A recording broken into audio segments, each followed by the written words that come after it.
Graça e a paz, meus irmãos, uma boa noite.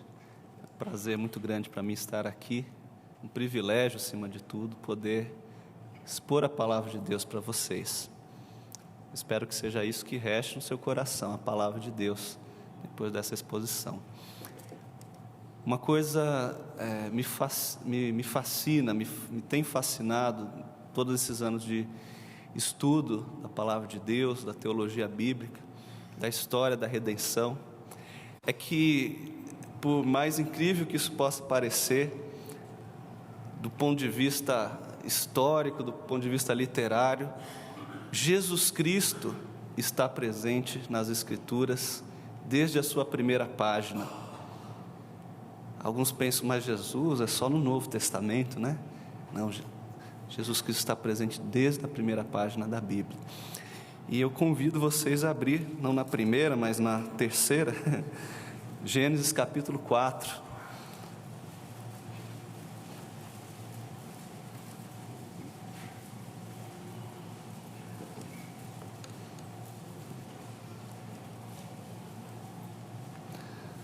Nós vamos ler os primeiros 7 versículos do 4º capítulo de Gênesis.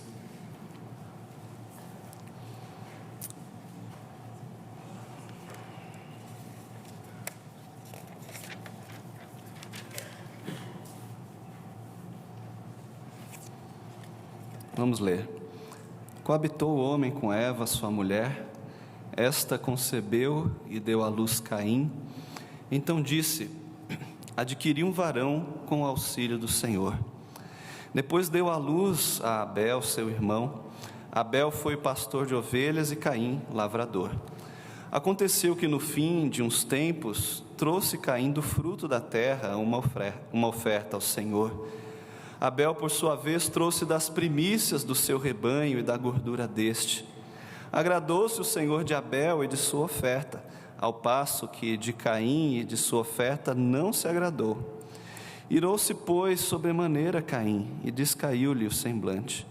Então lhe disse o Senhor: por que andas irado, e por que descaiu o seu semblante? Se procederes bem, não é certo que serás aceito? Se todavia procederes mal, eis que o pecado jaz à porta. O seu desejo será contra ti, mas a ti cumpre dominá-lo. Amém. Recentemente eu li uma pesquisa, uma reportagem tratando do resultado de uma pesquisa, saiu no estado de São Paulo, que é o estado onde eu moro, no dia 29 de junho desse ano, falando já de alguns resultados do censo do IBGE sobre religião, e como a Igreja Católica Romana perdeu fiéis nesses 10 anos, entre um censo e outro, como ela perdeu alguma coisa em torno de 12% dos seus seguidores. E indo adiante, a mesma reportagem diz que outras igrejas, também históricas de missão, como é o caso da nossa, igrejas pentecostais, embora no todo tenham crescido, algumas das mais emblemáticas têm perdido uma proporção não muito diferente da Igreja Católica, em termos de fiéis. E qual é o motivo para isso? Não é que a população simplesmente se tornou ateia ou mudou de igreja para outra. Não. O motivo é o surgimento de um novo fenômeno, o fenômeno dos evangélicos sem igreja. Hoje, dentro do universo evangélico, dentro desse importante universo evangélico, já existe uma parcela que não pode ser desprezada, de pessoas que se declaram evangélicas, mas afirmam não frequentar uma igreja, ou afirmam que frequentam várias ao mesmo tempo, ou afirmam que não devem lealdade a nenhuma delas, a qualquer momento tão de mudança de uma para outra, ao gosto da experiência, ao sabor das novidades. Isto é um fato que não apenas estamos especulando, é resultado da pesquisa do IBGE, censo de 2010. Esse fato, meus queridos, creio que é bastante preocupante, porque ele mostra uma realidade já bastante aflorada na nossa sociedade, que tende pouco a pouco a permear também o seio da igreja, de que as pessoas, elas já não buscam um padrão de religiosidade ou um culto imposto a elas, mas sim elas querem experimentar aquelas no qual elas se sentem melhor, aquele no qual elas se dão melhor, que elas gostem mais, que tenham mais elementos atrativos, possivelmente que tenha mais conveniência ligada ao seu estilo de vida, ou que não discorde frontalmente de certas práticas que fazem parte da sua vida, ou que até apoiem. Não há como negar fatos, né? É uma realidade e nós temos que lidar com ela. Mas este problema que eu estou levantando para vocês através dessa pesquisa não é uma novidade na história. Pelo contrário, novidade é que ela tenha tomado essa proporção ou que ela tenha aflorado de uma forma tão explícita, mas ela não é uma novidade, porque ela está no cerne do nosso coração, de quem somos como seres humanos. E ela já estava plantada no coração da humanidade desde o seu primórdio.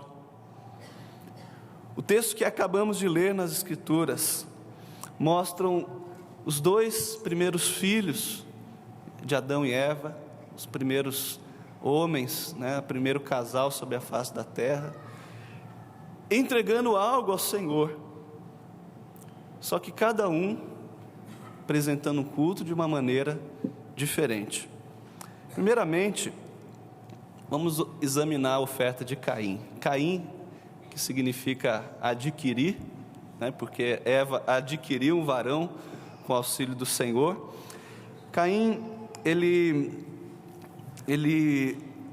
diz o texto que depois de o fim de uns tempos, trouxe do fruto da terra uma oferta ao Senhor. Trouxe uma oferta, se a gente examinar apenas aqui o sentido na língua portuguesa, a gente deve pensar, bom, foi algo espontâneo, um ato de gratidão, né? Algo espontâneo da parte dele, algo que ele fez voluntariamente, sem obrigação. Afinal de contas, a oferta é uma coisa sempre voluntária, não é verdade? Bom, talvez na língua portuguesa, mas a palavra minetar, a palavra hebraica que para oferta, ela significa também tributo. Eu não sei se existe aqui algum auditor fiscal, ou algum analista tributário, porque se eu perguntar para você, o tributo é algo que você decide como vai fazer, quando fazer, quanto vai pagar ou não, é evidente que a resposta já é conhecida, não é bem assim, né? A Receita Federal diz para você o que você tem que fazer, e ponto final. Tributo não é algo que você entrega voluntariamente, espontaneamente, quando quer, como gratidão a todas as benesses que a pátria tem oferecido a você, né? A boa administração do governo, e você com gratidão vai lá e entrega ao fisco o seu tributo. Não, de fato não é isto. O tributo é algo que é devido, algo que é devido. E Caim se apresentou diante de Deus com a sua oferta, com o seu tributo, entregando não algo espontâneo, mas sim algo que ele sabia que era devido, algo que já havia sido inculcado a ele, ao seu irmão, pelos seus pais, de que eles haveriam de prestar culto a Deus. e de que esse culto deveria ser prestado através de um tributo, através de uma oferta, porque Deus já não caminhava com eles no jardim, né? Era necessário então este tributo.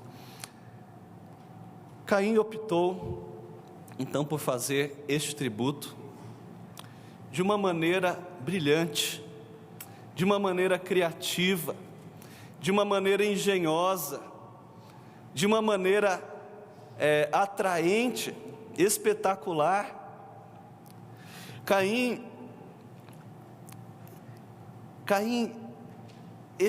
eu posso dizer que deu o melhor de si.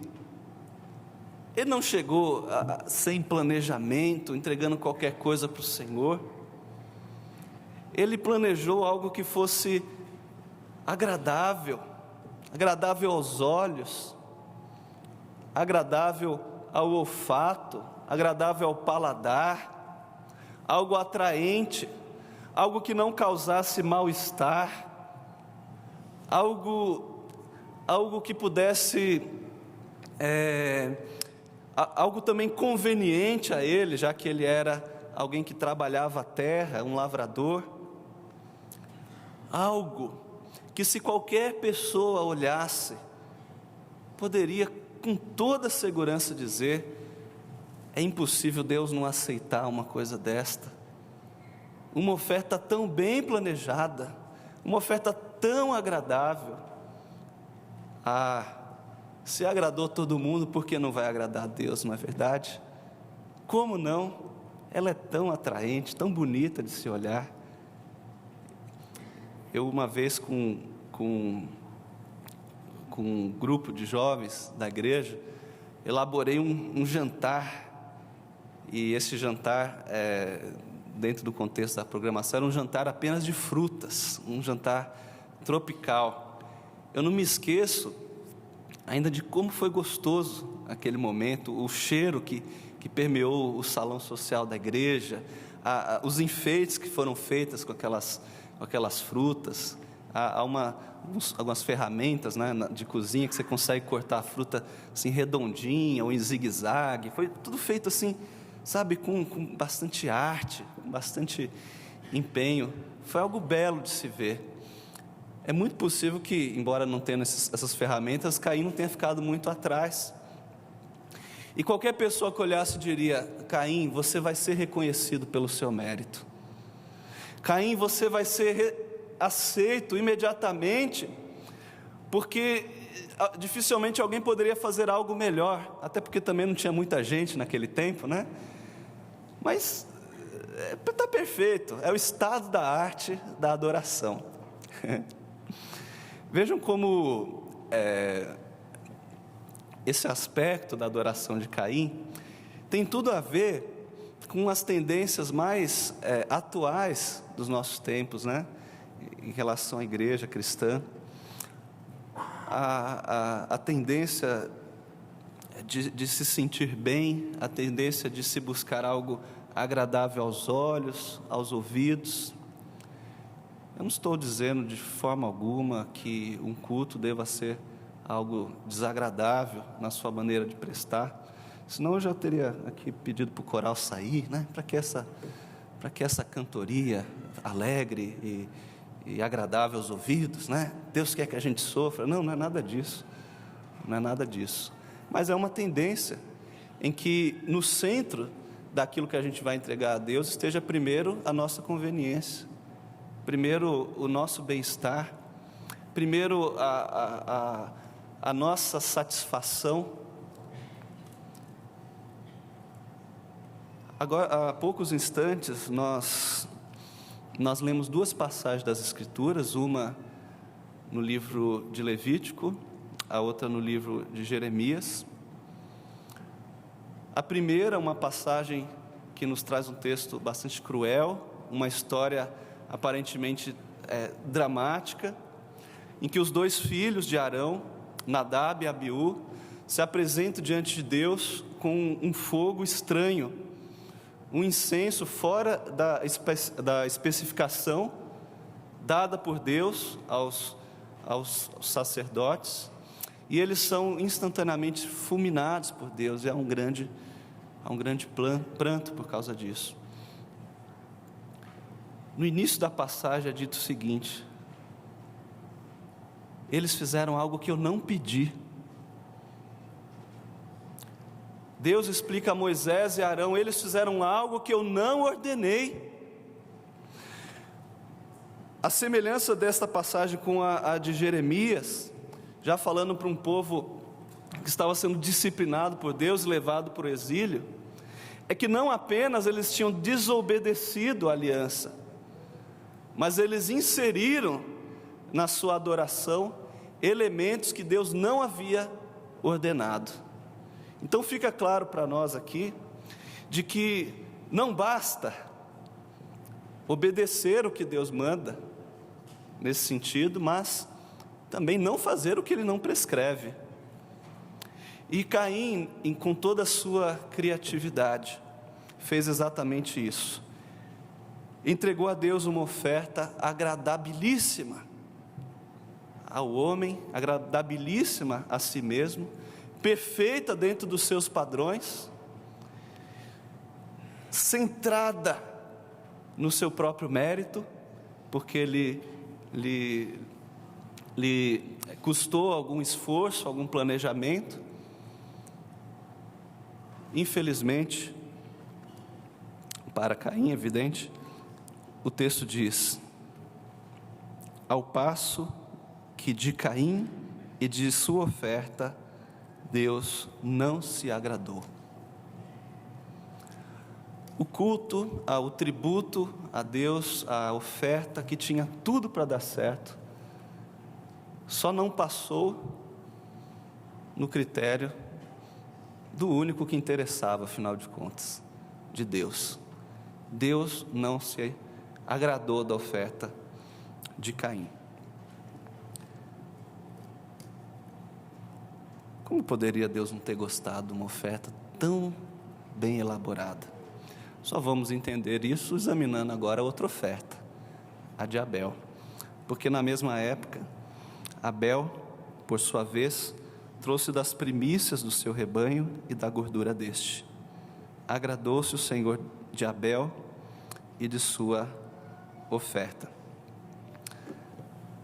Abel, ou Evel, em hebraico, significa sopro ou vapor. Alguns nomes em hebraico são dados depois que a pessoa já fez um feito memorável, realizou algo na sua vida, ou após a sua morte. E o nome de Abel tem esse significado porque assim foi a sua vida, uma passagem rápida, um breve suspiro, um sopro. Ele morreu muito cedo, foi tirado da terra muito cedo. Esse é o significado do nome dele. E diz o texto que ele traz ao Senhor da primícia do seu rebanho e da gordura deste. Ora, a palavra primícia, ela é bastante esclarecedora para nós sobre o que teria sido essa oferta da primícia, ou do seu rebanho e da gordura deste. Porque a palavra primícia, antes de significar primeiros frutos, que é o que ela significa em português, a palavra hebraica especificamente, ela, por incrível que pareça, não é usada nesse sentido em outros textos bíblicos, mas sim para se referir ao direito do filho primogênito. Olha que coisa estranha, né? Coisa curiosa. O direito do filho primogênito. Apresentou, Abel, por sua vez, trouxe dentre o seu rebanho o direito de primogenitura. Literalmente seria alguma coisa assim. O que nos leva a compreender, interpretando, que ele tenha trazido não qualquer ovelha, qualquer cordeirinho, mas sim os primeiros rebentos das ovelhas, os primogênitos das ovelhas. Ontem, com os jovens, a gente falou um pouco do significado nas culturas antigas da primogenitura, né? O primogênito, ele, na cultura antiga, representava o nome, o prestígio, a propriedade, a riqueza, os sonhos, as aspirações de todo um clã, de toda uma família. A esperança de uma família estava depositada no primogênito, tanto que ele recebia quase que a totalidade da herança. Os demais filhos, não importa se eram 1, 2 ou 20, recebiam apenas um quinhão, uma herança padrão, né? um cala-boca, né? um agradinho. A herança, propriamente, a riqueza da família, é transmitida para o primogênito, para que aquela riqueza não se pulverizasse. O primogênito, ele foi pedido por Deus a Abraão que fosse sacrificado no altar, né? E depois as leis levíticas, né, as leis mosaicas, elas mostram claramente que o povo de Israel teria que resgatar os seus primogênitos, porque o primogênito, ao representar a família, na sua riqueza, no seu bom nome, representava também quanto ao seu pecado e quanto à sua dívida para com Deus. O que Deus cobrava ao pedir o resgate de um primogênito era justamente essa dívida. E vamos lembrar que isto era apenas simbólico, porque, de fato, o primogênito que foi entregue como sacrifício pelo pecado de todos nós foi o primogênito e unigênito de Deus, Jesus Cristo Senhor. Portanto, o que Abel estava apresentando a Deus não era simplesmente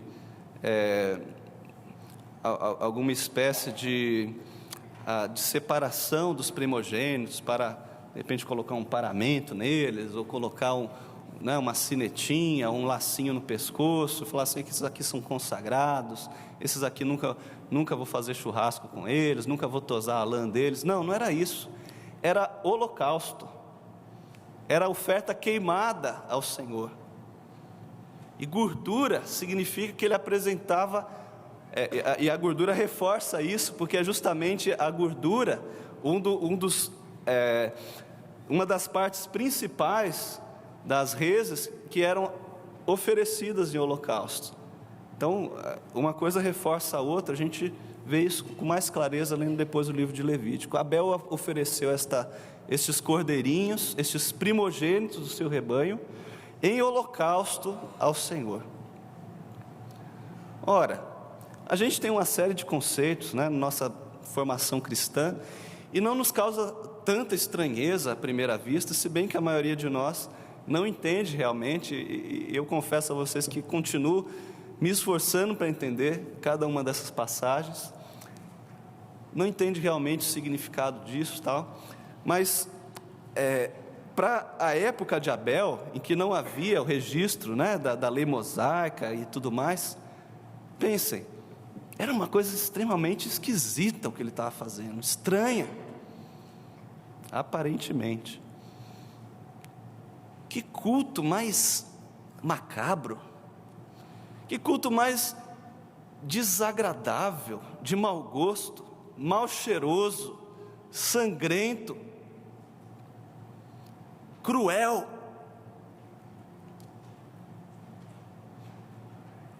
Cenas de sacrifício de animal aparecem nos piores filmes de terror que a gente possa assistir, né, atualmente. Não que deva, mas possa, né? E, de fato, esta cena descreve bem o culto de Abel. Ele pegou um cordeirinho, que bichinho bonitinho, né, branquinho, né, fofinho, aquele olharzinho meigo, e os matou retirando sua gordura, colocando em cima do altar e queimando ao Senhor. Um cheiro que misturava sangue, fumaça, fezes de animal, entranhas. Olha, eu não entraria num culto desse, né? Alguns de nós podem pensar, todos nós podemos pensar, eu não entraria jamais num lugar assim. Que coisa desagradável, que mau gosto. Eu não seria capaz, na pior das hipóteses, de levar, por exemplo, um visitante, né, para ver uma cena dessa. Eu não levaria minha filha, o meu filho. Pois foi exatamente isso que Abel apresentou ao Senhor. Algo de aspecto desagradável, algo cruel, algo inconveniente, algo humanamente ilógico, mas agradou-se o Senhor de Abel e sua oferta. Será que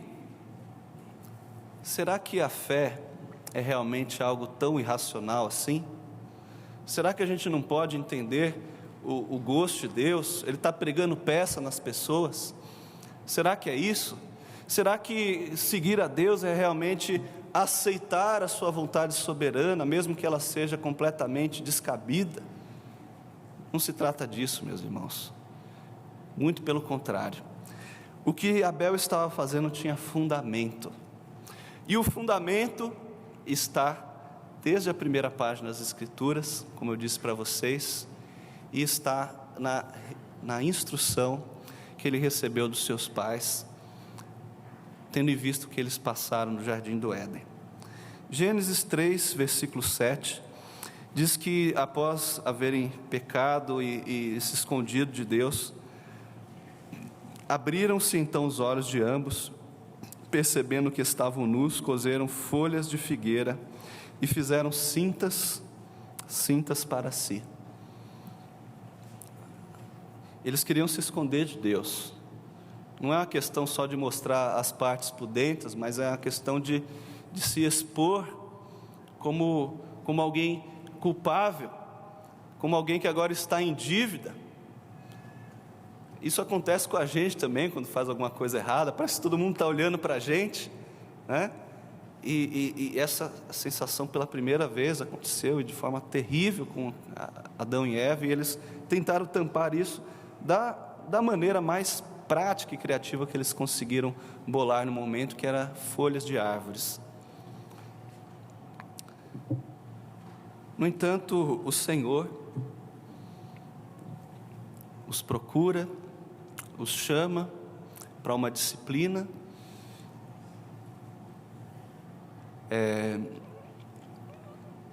declara consequências para Adão, declara consequências do pecado para Eva, e chama também a serpente, e mais do que declarar consequências, declara a sentença de morte da serpente. O versículo 15, que também é conhecido como proto-evangelho, como um embrião do evangelho na Bíblia, Deus fala à serpente que ele colocaria a inimizade entre ela e a mulher, entre a descendência da serpente e o descendente da mulher, e que o descendente da mulher feriria a cabeça da serpente, e a serpente, por sua vez, lhe feriria o calcanhar.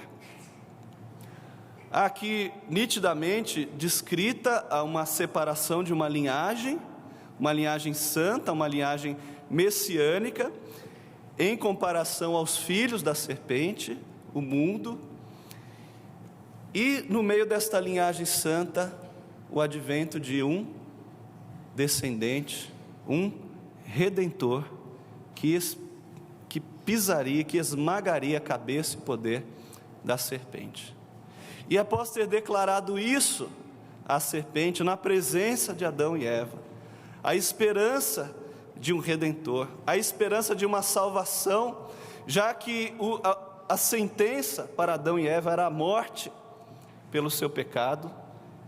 Isto era o que Deus havia colocado no seu pacto, porque no dia em que daquele fruto comeres, certamente morrereis. A esperança que eles tinham não era mais de se auto-justificarem ou de fazerem algo para encobrir o seu erro, mas sim esperar um Redentor. E o versículo 21, mais adiante, diz que fez o Senhor Deus vestimentas de peles para Adão e sua mulher, e os vestiu. Ora, o que é preciso para se fazer uma vestimenta de pele? O que é necessário para fazer uma bela jaqueta de couro? É necessário que primeiro o antigo proprietário daquela pele entregue a sua vida. É preciso sacrificar ou matar um animal para que se possa obter aquela pele. As folhas que representam ali a engenhosidade, a criatividade humana, não eram suficientes para encobrir o pecado daqueles dois dos nossos patriarcas diante de Deus. Era necessário derramamento de sangue para que eles propiciassem a Deus, ou seja, para que Deus fosse propício a eles e os aceitasse na sua presença. O pecado tinha que ser punido com morte. A roupa de pele simboliza isto. É natural que após este momento, o texto ele já passa para a história de Caim. Então há um lapso na narrativa que nós não podemos resgatar com detalhes, mas não é absurdo afirmar que a partir daquele dia, Adão, Eva e sua família só puderam se aproximar de Deus por meio deste ensinamento, ou seja, por meio de sacrifício. O que Caim e Abel estavam fazendo, portanto, agora eu posso concluir assim, não era algo da inventividade deles, não era uma novidade. Era um tributo, era algo devido, era algo que eles sabiam que tinham que fazer, e era algo que eles faziam com frequência, porque diz que no final de uns tempos, um período, um ciclo, eles voltaram lá para fazer a oferta. Só que nesta ocasião, Caim quis inovar. Caim quis fazer algo que os seus pais já tinham feito e não tinha dado certo. Cobrir as suas vergonhas com folhas, e agora Caim queria cobrir a sua culpa, o abismo que o separava de Deus, com frutas, legumes, com uma feira, uma quitanda, oferecida a Deus. Abel a oferta, o tributo de Abel foi aceitável a Deus, porque a semelhança do que foi dito no episódio de Nadab e Abiú, ou Jeremias, ele fez o que Deus mandou. E qual é o sentido no que Deus tinha mandado para eles? Qual era o sentido naquele culto desagradável, mal cheiroso, cruel, cruento também? Ora, a promessa do Redentor.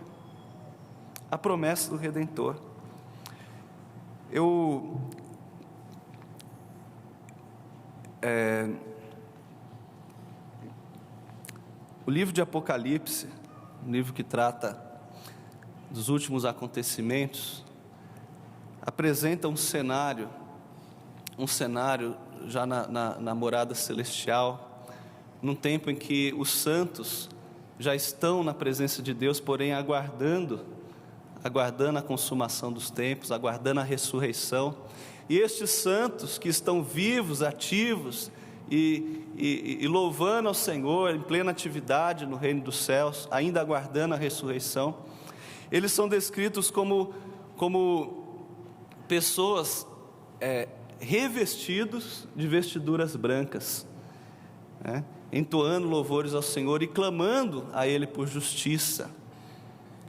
Vestiduras brancas, algo que fica claro quando a gente chega mais para o fim daquele livro, 22:14, Apocalipse 22:14, quando é dito o seguinte, Bem-aventurado aquele que tem a sua vestidura alvejada pelo sangue do Cordeiro. A este assiste o direito de comer da árvore da vida e entrar na cidade pelas portas.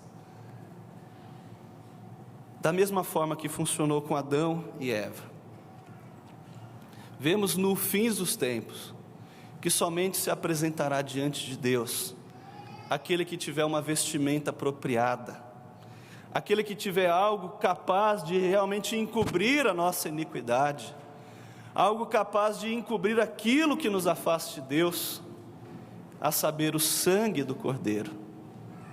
O sangue, embora vermelho,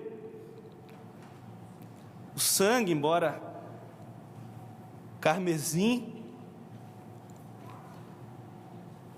ele é capaz de alvejar a vestimenta com a qual nós nos apresentamos diante de Deus. Não é a nossa criatividade, não é a nossa inventividade, não é o nosso engenho, não é a nossa arte que vai ser capaz de construir esta ligação para com Deus. No passado tentaram construir uma torre na região de Babel, isso não deu muito certo, né? Até hoje, as pessoas tentam apresentar o melhor de si, e eu digo isso mesmo no contexto evangélico, o melhor de si, no que diz respeito ao cumprimento de regras, ao cumprimento de determinadas leis, determinadas práticas, de usos, de costumes. Há em muitos contextos evangélicos uma cobrança muito grande sobre o seu estilo de vida, o seu comportamento, o que você faz antes do almoço, o que você faz depois do banho, o que você faz na hora de acordar, na hora de dormir, e etc e tal. Tudo isso é pó, tudo isso não tem valor para Deus no que se refere a nos aproximarmos dEle. Para se aproximar de Deus é necessário o sangue do Cordeiro. O sangue do Cordeiro que está perfeitamente ilustrado na oferta que Abel ofereceu a Deus. O sangue do Cordeiro não podia remover o pecado de Abel, mas ele apontava para o Cordeiro que podia, Jesus Cristo. Jesus Cristo, o Senhor. O culto oferecido por Abel, portanto, a oferta, o tributo oferecido por ele, era desagradável ao homem, causava talvez mal-estar, causava talvez indignação, mas era agradável a Deus, porque ele não estava fundamentado no mérito do homem, ele estava fundamentado no mérito de Cristo. Tal prova de amor nos persuade a confiar nos merecimentos do Filho de Deus, e quem pela fé a Jesus se entregar, vai vê-lo na glória eterna dos céus. Nós acabamos de contar isso. É o mérito de Cristo, não é o nosso. O que você pode dar a Deus que Ele já não tenha? Há algo que você possa de fato entregar a Deus que seja perfeito? O melhor que você tem para entregar a Deus não chega nem perto de ser perfeito, porque você é pecador, você é irremediavelmente pecador. O que você faz está manchado com esta realidade, o que você faz está deturpado por esse triste fato. Você não pode chegar a Deus por meios próprios, meu irmão. Você só vai se aproximar de Deus, e o culto é instituído não porque Deus precisa, mas porque nós precisamos nos aproximar de Deus.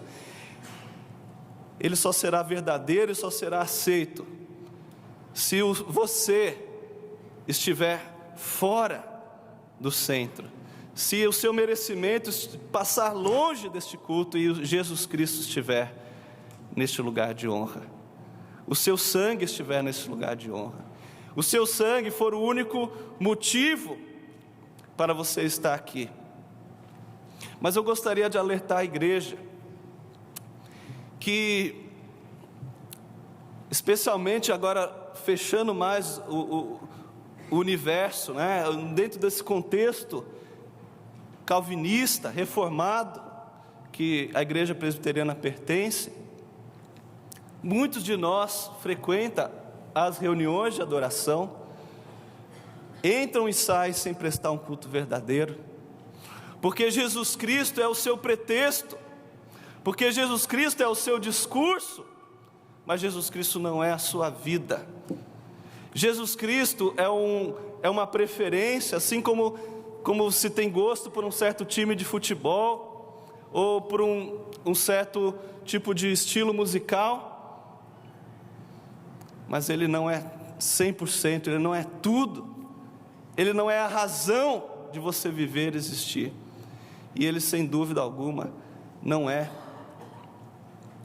a roupa, o escudo que te protege da ira de Deus, ou que esconde o seu pecado da santidade de Deus.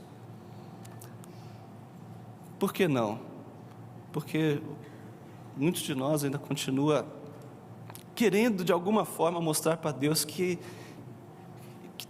tem condição de fazer por merecer. Não, Senhor, eu tenho condição de me redimir.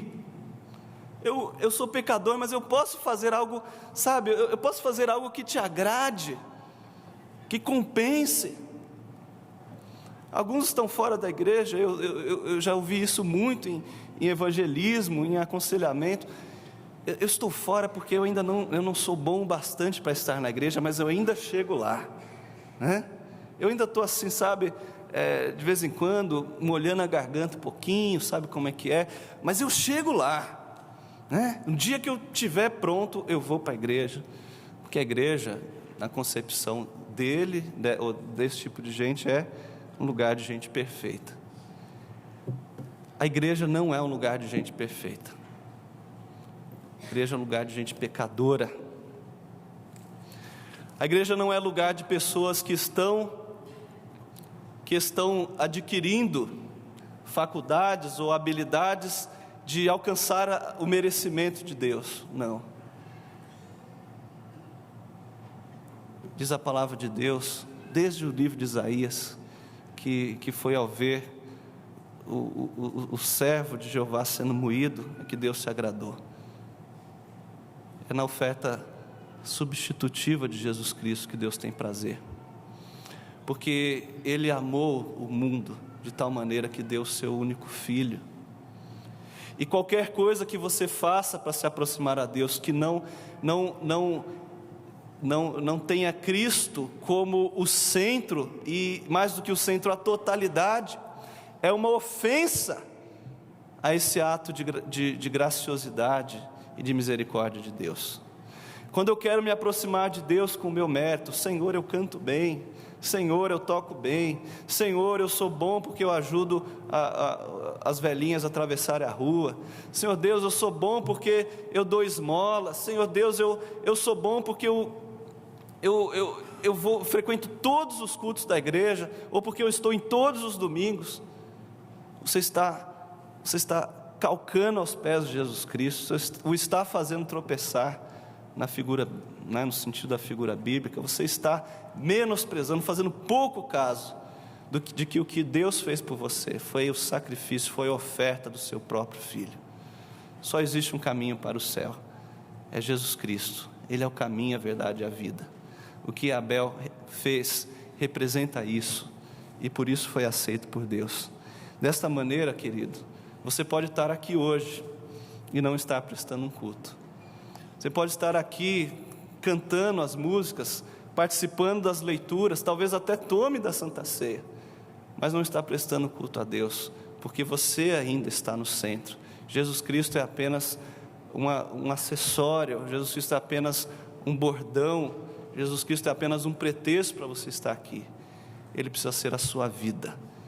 Ele morreu a nossa morte para que nós vivêssemos a sua vida.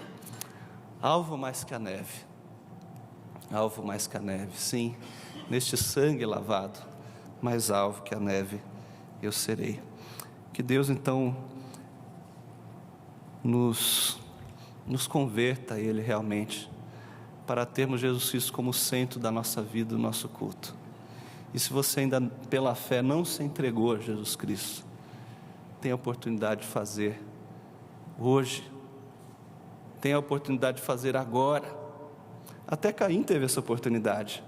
Deus falou: se você proceder bem, não é certo que você será aceito? Caim teve essa oportunidade, você também tem. Vamos orar neste momento. Se essa palavra a gente falou e foi ao encontro do seu coração e trouxe clareza de entendimento sobre a sua necessidade de confiar no mérito de Cristo, não no seu próprio mérito, então diga amém a esta oração. Fale com sinceridade ao Senhor da sua necessidade de Cristo em sua vida.